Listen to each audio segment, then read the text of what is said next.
There are two basic signal classes. First, analog signals, and in opposite, digital signals.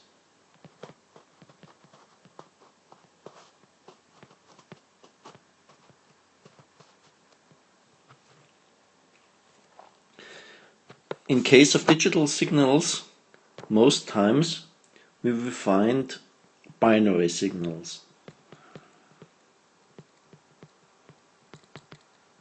Binary signals are digital signals with only two states. First, let's have a look at analog signals.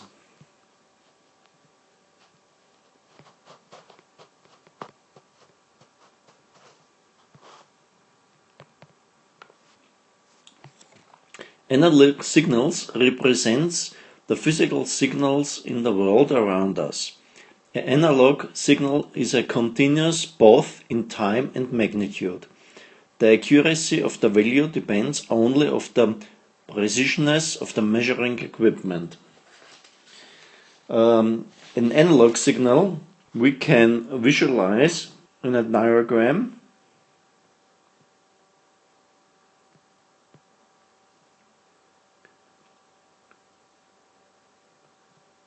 where we have the analog value,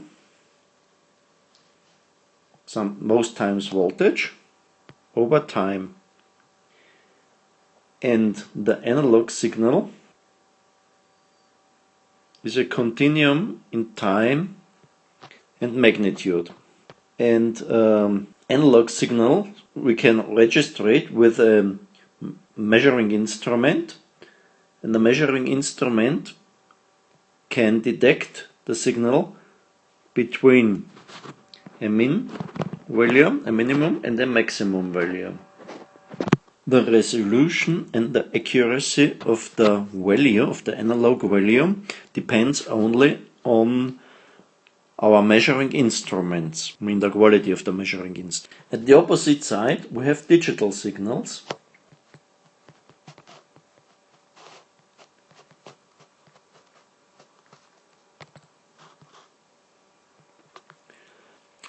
A digital signal is discrete in both in time and amplitude. So a digital signal is represented by a sequence of numbers. If we make a diagram,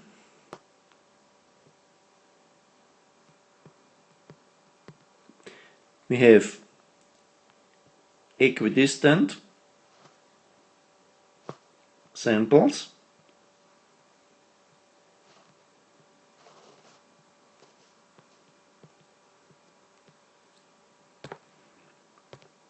and we take this equidistant sample from an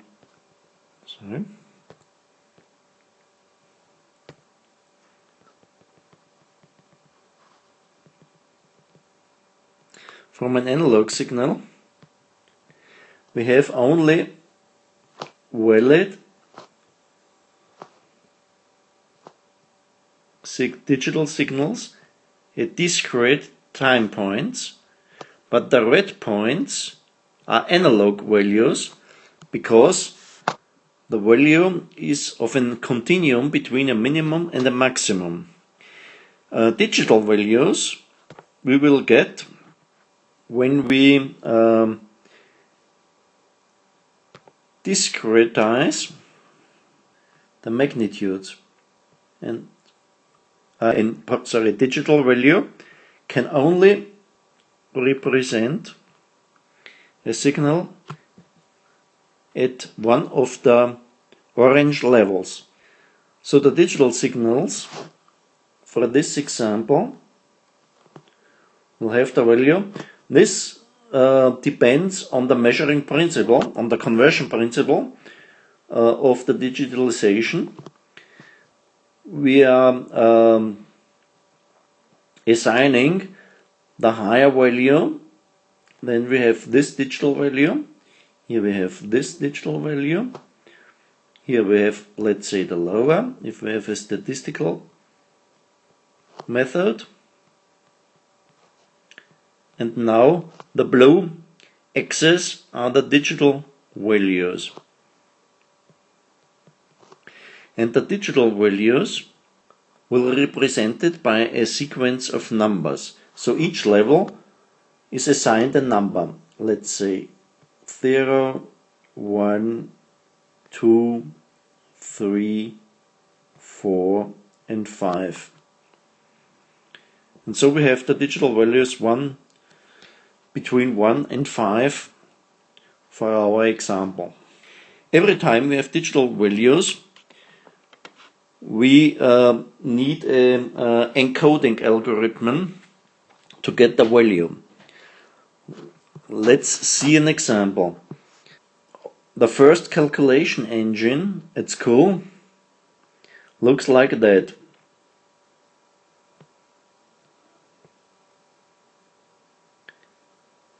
We have two wooden parts, then we have iron strings,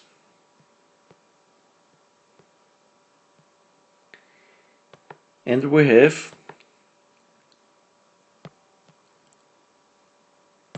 balls we can move.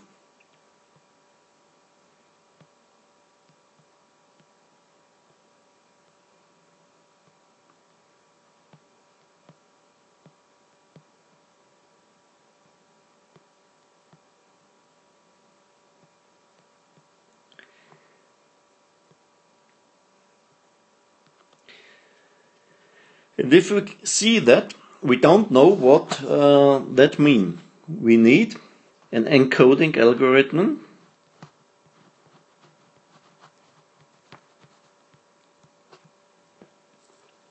and on basic of this algorithm we can assign a value to this configuration or any other configuration. So we see for digital values, every time to get a physical value we need states and we need an encoding for the meaning of the states. A special form of digital signals often seen are binary signals.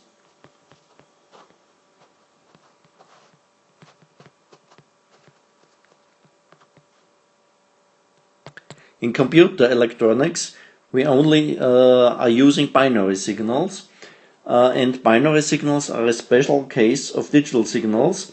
Binary signals are characterized by two states.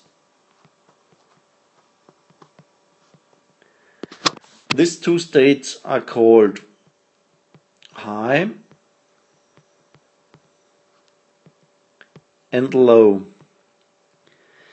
And most times, in most technique with transistor logic, the classic digital logic, transistor classical logic, we assign, every time in technical system we have to assign a voltage or a current to the states high and low. And in TTL logic we will assign a voltage of 5 volts to high, that represents the high state, and 0 volt will represent the low state. And in the diagram it looks like that.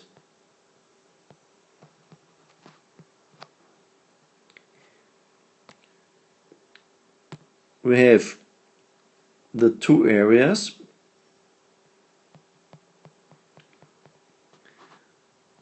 For low, and we have a voltage range for high with the mean of 5 volt. And between, this gap between is called the forbidden area. If any voltage we will measure is in that forbidden range, we have not a low voltage, not a low signal, we have not a high signal, we have an undefined signal. We use that to recognize errors in the signal system.